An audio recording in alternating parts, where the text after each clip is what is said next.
এই দেখো ছোলা সিদ্ধ হয়ে গেছে, কাবলি ছোলা, বুঝছো, সিদ্ধ হয়ে গেছে। আর এই কাবলি ছোলা সিদ্ধ হচ্ছে, এই আলু ভাজা হচ্ছে, দেখো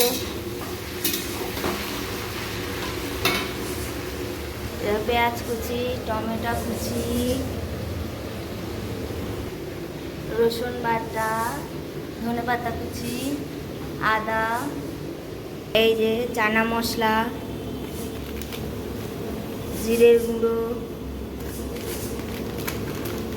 ধনের গুঁড়ো,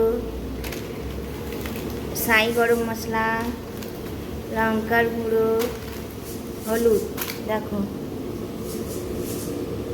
আর এটা হচ্ছে পেঁয়াজ বাটা, আর এটা হচ্ছে টক দই। তো আমার আলু ভাজা হয়ে গেছে,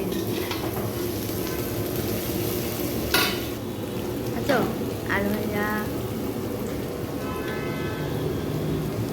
দেখো সব লাগানো হয়ে গেছে।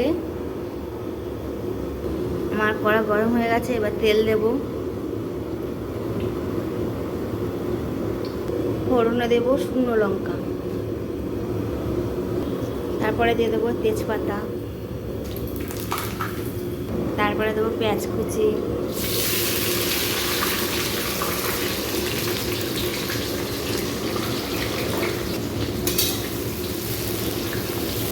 পেঁয়াজ লাল লাল ভাজা হয়ে গেছে, দেখতে পাচ্ছ লাল লাল ভাজা হয়ে গেছে। এবারে দেবো টমেটো,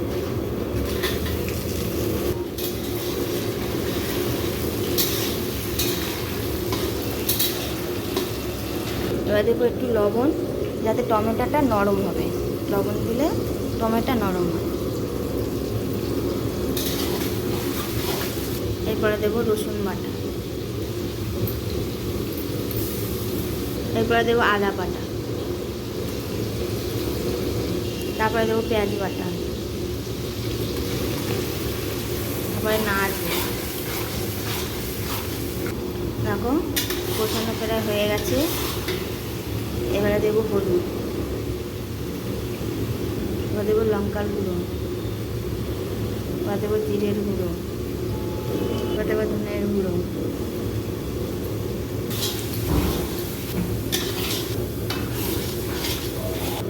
তারপরে তারপরে দিয়ে দেবো স্বাদ মতন চিনি, তারপরে দিয়ে দেবো টক দই, তারপর নাড়বো। এই যে হয়ে গেছে, এবারে ঢালবো, এবার নাড়বো। এই যে এবারে নাড়ছি,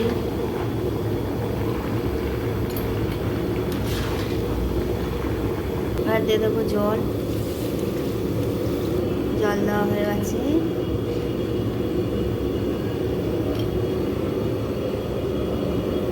এবারে দিয়ে দেবো চানা মশলা,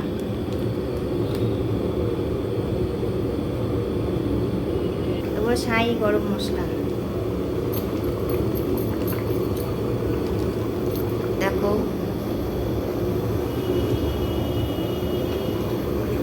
ধনেপাতা কুচি,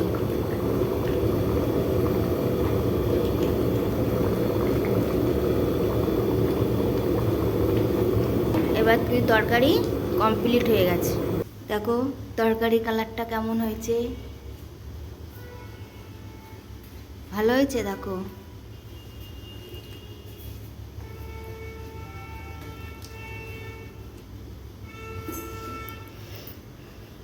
দেখো ভালো হলে কমেন্ট করে অবশ্যই জানাবে কালারটা কেমন হয়েছে। এখন রাখছি।